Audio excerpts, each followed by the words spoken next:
साथियों मैं इस समय हूँ BR मॉडर्न स्कूल में और आपको जैसे हमने अभी बताया कि यहाँ पर जो 10वीं के जो बच्चे थे जी CBSE बोर्ड के परीक्षाओं में जिन्होंने 90% से अधिक अंक प्राप्त किए हैं, सारे टॉपर बच्चे हैं। और किस प्रकार से इस विद्यालय का पठन पाठन है, किस प्रकार की यहाँ व्यवस्था है, ये बच्चे कैसे गौरवान्वित करते हैं। क्या नाम है आपका? मेरा नाम ईशान रावत है। ईशांत, अगर इस विद्यालय में आप पढ़ रहे हैं, आज शहरों की बात करें, पौड़ी में बात करें, कितना गौरवान्वित महसूस कर रहे हैं आप इस विद्यालय में? मैं बहुत गौरव महसूस कर रहा हूँ इस विद्यालय में पढ़ते हुए, जहाँ सब लोग शहरों की ओर पलायन कर रहे हैं। मैं कहूँगा कि BRMS एक ऐसा विद्यालय है जहाँ सब लोगों को 100% मौका दिया जाता है आगे बढ़ने का, और सारे टीचर्स हर एक बच्चे में फोकस करते हैं। ऐसा नहीं कि जो टॉपर है उस पर ही फोकस किया जाए, हर एक बच्चे पे फोकस किया जाता है। और रिजल्ट आपके सामने ही है कि हम सब ने 90% से ज़्यादा स्कोर अंकित किया है। क्या नाम है बेटा आपका? सर मेरा नाम एंजल मेहरा है। और जैसे कि हम देख सकते हैं कि बाहर जितने भी शहर है उसमें इतने सारे टॉपर्स नहीं होते, बट BRMS में सबसे ज़्यादा टॉपर है। ये सब हमारी हार्डवर्क, टीचर्स की हार्डवर्क और हमारे सपोर्टिव पेरेंट्स की वजह से है। इस स्कूल में जितने भी टीचर्स हैं वो बच्चों को मोटिवेट करते हैं, उनकी जो अच्छाइयाँ हैं उनकी ओर उनको बताते हैं कि तुम्हें क्या करना है, और सपोर्ट बहुत करते हैं। क्या बेटा? मेरा नाम प्रेरणा बरथवाल है। प्रेरणा, आप कितने अंक आए में?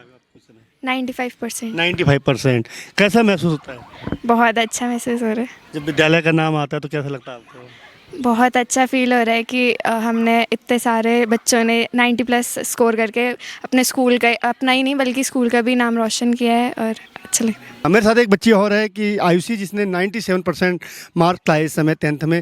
कैसा महसूस हो बेटा आपको? सर बहुत अच्छा लग रहा है और बहुत प्राउड भी फील हो रहा है अपने स्कूल के लिए भी, अपने पेरेंट्स के लिए भी और अपने लिए भी। जहाँ सारे टीचर्स होते हैं यहाँ पे बहुत मोटिवेट करते हैं बच्चों को कि बेस्ट अचीव करने के लिए। बहुत से स्कूल ऐसे हैं जो सिर्फ पढ़ाई पे फोकस करते हैं, लेकिन यहाँ पे ओवरऑल डेवलपमेंट देखी जाती है बच्चे की। तो बहुत अच्छा लग रहा है अभी। Thank you. आपकी इस मेहनत से और आपकी पारिवारिक कंडीशन से लेकर के आपको जो विद्यालय के प्रबंधक हैं उन्होंने फीस भी माफ़ कर दिया है आपकी? जी, थोड़ा वो मैनेज नहीं हो पा रहा था फीस, क्योंकि काफ़ी ज़्यादा हो गई थी, तो इसलिए बोला था, पेरेंट्स ने आके रिक्वेस्ट की थी कि थोड़ा फ़ीस कम हो जाए या फिर माफ़ हो जाए। तो सर का बहुत बहुत धन्यवाद कि उन्होंने फ़ीस कम कर दी हमारी और माफ़ ही कर दी। जी तो जी साथियों, देखिए इस विद्यालय की एक खासियत ये भी है कि जिस प्रकार से ममगाई जी का जो विद्यालय, उनको रहता है कि जो बच्चा बहुत अच्छा और बहुत टॉप यहाँ पे पढ़ता है, बहुत अच्छे पढ़ाई यहाँ पे करता है और गरीब परिवार का है, वो मैनेज नहीं कर पाता है, तो उन्होंने ऐसे बहुत सारे 100 कुछ बच्चों की भी फीस यहाँ पे माफ़ की है। और बहुत बहुत बधाई बेटा सब आप लोगों के लिए। जी तो साथियों, थे सारे BR मॉडर्न के जो 10वीं के जो छात्र इसमें पास हुए हैं, और बहुत अच्छा इनको शुभकामनाएँ। हिमालय प्लस की ओर से भी आप सभी को बहुत बहुत शुभकामनाएँ। साथियों नमस्कार। साथियों, इस समय पौड़ी में हूँ और पौड़ी का एक प्रतिष्ठित विद्यालय है भगत राम मॉडर्न स्कूल।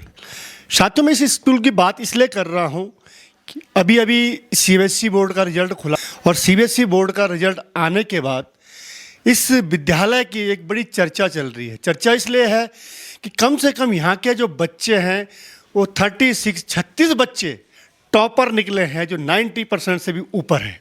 इस विद्यालय के जो प्रबंधक हैं श्री दामोदर ममगाई जी आज मेरे साथ हैं, और दामोदर ममगाई के साथों में पहले बात करते हैं। सर पहले बहुत बहुत बधाई। आप बहुत बहुत धन्यवाद खनूर जी, आपका स्नेह और आपका जो ये समय दे रहे हैं आपके यहाँ पर, उसके लिए बहुत बहुत धन्यवाद। ममगाई जी, हम देख रहे हैं कि CBSE बोर्ड का रिजल्ट खुला, और पूरी अगर बात करें बहुत बड़े बड़े स्कूलों की बात करें, यहाँ बहुत मोटी फीस ली जाती है। आप एक नॉर्मली फीस में बच्चों को यहाँ पे पढ़ाते हैं, और आज आपके बच्चे बहुत अच्छी पोजीशन में यहाँ पे निकले हैं। कितने बच्चे आपके टॉपर निकले हैं, किस प्रकार है? हमारी स्कूल में जो CBSE का जो रिजल्ट निकला, उम्मीद सिर्फ 100% से भी ज़्यादा बोलूँगा मैं, खरा उतरा हूँ, और सारे बच्चे जो है इसमें पास हुए हैं। और इस समय जो हाइस्ट परसेंटेज आया 98.8 है उस बच्चे का। तो इस तरह से जो हमने एक मध्यम श्रेणी का जो विद्यालय, बहुत हाई नहीं बोल सकते हैं, लेकिन फिर भी हमारा पर्वतीय क्षेत्र में होने के कारण कक्षा 8 से और कक्षा 12 तक पैनल लगे हुए हैं, जिन पैनल के द्वारा हमारे यहाँ पढ़ाई होती है। और मैं चाहता हूँ कि हमारी पौड़ी की जो जनता है, पौड़ी के जो बच्चे हैं, वो कम शुल्क में अच्छी से अच्छी पढ़ाई प्राप्त कर सके। मैं अपने आप में गौरवान्वित महसूस करता हूँ कि जो बच्चे हमारे पास हैं बहुत अच्छी पढ़ाई में बहुत अच्छे अव्वल हैं, और आगे भी अच्छे परसेंटेज लाते रहेंगे। मैंने सुना कि बहुत सारे बच्चे आपके पास एडमिशन के लिए आते हैं, लेकिन आप नहीं लेते एडमिशन, क्या कारण है? देखिए, एक तो आरटीई कानून है। आरटीई कानून में कक्षा 8 तक जो है किसी को फेल नहीं करना है।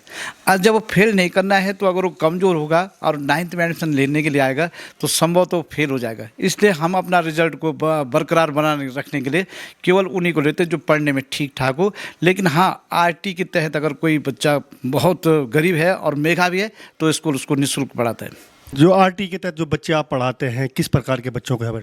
हमारे पास विद्यालय में क्या है कि मेधावी छात्रों के लिए मैं खुद ही 110 बच्चों को निःशुल्क पढ़ाता हूं, जिनको ड्रेस हो गया, किताबें हो गई, उनकी जो भी आवश्यकताएं होती हैं मैं उनकी पूर्ति करता हूं। मेरे पास एक अपने पूज्य पिताजी के नाम पे महेश सरला बच्चों के लिए एक छात्रवृत्ति योजना की गई है, जिसपे मेधावी बच्चों को वर्ष में 5,000 रुपये अलग मिलता है और उनकी शुल्क भी माफ़ की जाती है। तो इस तरह से मैं जो मेधावी होंगे और पढ़ने लायक हूँ, अगर उनके पास संसाधन नहीं तो मैं उन संसाधनों को पूरा करता हूँ जिससे वो पढ़ सकें और ज्ञान प्राप्त कर सकें। एक बात बहुत बड़ी आती है, आप किसी की सिफारिश नहीं मानते हो, क्या कारण है? देखिए, अगर मैं सिफारिश मानूंगा तो क्वालिटी नहीं दे पाऊंगा।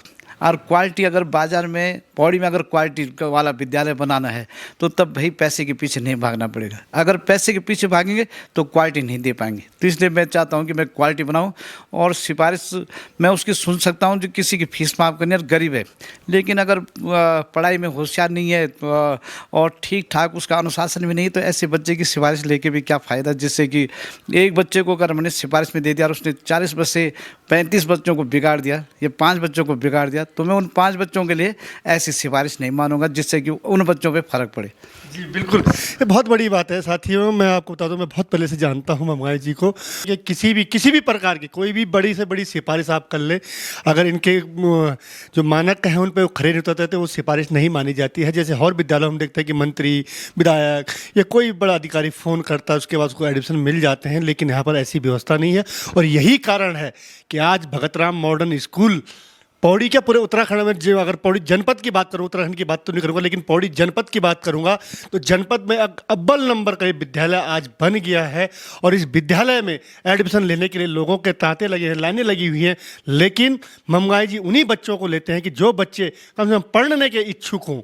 ये ना हो कि वो केवल सिफारिश पे आए और यहाँ से डिग्री सर्टिफिकेट लेके जाएं या पास होके जाएं, वो नहीं चाहते। और यहाँ पर बहुत सारी सुविधाएं आपने दी हैं, जैसे हम साइंस लैब देखते हैं, गेम्स का देखते हैं, बहुत सारी सुविधाएं आपने लोगों। इस समय मैंने जो सीबीएसई का नया नियम आया है कौशल विकास, तो कौशल विकास के लिए नई लैब हमने तैयार की है। इसलिए हमने बना दी, हमने कुछ बना दी, कुछ बनाने का भी प्रयास कर रहे हैं। तो संभवतः बच्चों को उस ओर ले जाना चाह रहे हैं। जैसे कृषि, अब कृषि में उनको क्या पता कि नर्सरी कैसे बनाई जाती है, तो वो बनाने के लिए हमने एक अपना फार्म बनाया है, अपना खेत बना रखा है, जिसमें हम ऑर्गेनिक तरीके से बच्चों को खेती करना सिखा रहे हैं। जी बहुत बड़ी बात है कि देखिए टेक्निकल शिक्षा यहाँ पर दी जा रही है बच्चों को। हाई स्कूल इंटर के बच्चों को यहीं से एक बहुत अच्छे ढंग से, जो बीटेक और बीटेक के बच्चे होते हैं, बीएससी एमएससी के जो बच्चे होते हैं, उन लोगों को जो शिक्षा वहाँ मिलती है वो पहले ही यहाँ पर मिल जाती है, चाहे एग्रीकल्चर से हो चाहे टेक्निकल की हो। ये बहुत बड़ा इस विद्यालय का उपलब्धि है और मैं देखता हूँ कि लगातार मॉडर्न विद्यालय आपका तरक्की करता जा रहा है। हर पौड़ी में एक बहुत बड़ा नाम आज आपने किया, इसके लिए बहुत बहुत बधाई की पात्र है। बहुत बहुत धन्यवाद। आज हमारे विद्यार्थी पौड़ी हॉस्पिटल में भी एक डॉक्टर है, जूनियर डॉक्टर है, और एक श्रीनगर में दीप्ति अवस्थी है, पौड़ी में नाम नहीं आ रहा मेरे को अभी। और ऐसे ही बहुत सारे बच्चे जो है हमारे डॉक्टर में, कोई bank manager, central bank manager है, एक बेटी हमारी गरुड़ा है, समानता गरुड़ा। इस तरह से दीप्ति, एक लेफ्टिनेंट भी है हमारे पास, नैन्सी थपलियाल। इस तरह से बहुत अच्छे अच्छे पदों पर जा रखा, तो मुझे गर्व होता है कि मेरे पढ़ाई विद्यार्थी इतने ऊंचे पदों पर पहुंच गए। तो साथियों, जिस प्रकार हम देखते हैं कि हम ब्रांड के नाम पर जाते हैं, बड़े बड़े शहरों में, बड़े बड़े स्कूलों में मोटी मोटी फीस भरते हैं। दूसरी बात, इस विद्यालय में न ड्रेस बेची जाती है, न इस विद्यालय में किताबें बेची जाती है। अधिकतर हम देखते हैं कि बहुत सारे विद्यालय धंधा करते हैं, बहुत सारे विद्यालयों की शिकायतें आती हैं कि जो अपनी ड्रेस ही बिकवाते हैं, अपनी किताबें बिकवाते हैं, लेकिन आपके माध्यम से नहीं होता है। हम क्या करते हैं कि बाज़ार भी जो है, बाज़ार के लोग भी अपने हैं, तो हम ये देते हैं कि बाज़ार में उस सामान को अगर बाज़ार में आएगा तो बाज़ार भी चलेगा, तो हम बाज़ार को चलाने के लिए अपने आप नहीं बल्कि मार्केट को भी एक महत्व देते हैं। और इसी वजह से जो है हम आगे बढ़ते हैं। हमें पैसे से नहीं, मतलब हमें क्वालिटी देनी है और पौड़ी में उन ज़रूरतमंद लोगों को शिक्षा देनी है जिनको वाकई में जो है ज़रूरत है कि हम अच्छी शिक्षा प्राप्त कर सकें। मैं समझता हूँ कि देहरादून से भी बहुत बेहतरीन हमारा स्कूल है जिसको CBSE ने हमें एक कैटेगरी का स्कूल बनाया है, और एक कैटेगरी का मेरे पास सर्टिफिकेट है जो CBSE ने हमें दिया है अच्छे रिजल्ट के लिए और अच्छे काम के लिए। बहुत बहुत बधाई ममगाई जी आपको। निश्चित बात है कि हम देखते हैं कि बड़े बड़े स्कूलों में बड़े बड़े ब्रांड के नाम पर जाया जाता है, लेकिन एक पौड़ी शहर के अंदर एक छोटा से 5 बच्चों से विद्यालय स्टार्ट हुआ और यहाँ आज कम से कम 2000 बच्चे इस विद्यालय में पढ़ रहे हैं। ये पौड़ी के लिए भी गौरव होने वाली बात है। और ममगाई जी आपके लिए बहुत बहुत धन्यवाद। बहुत बहुत धन्यवाद।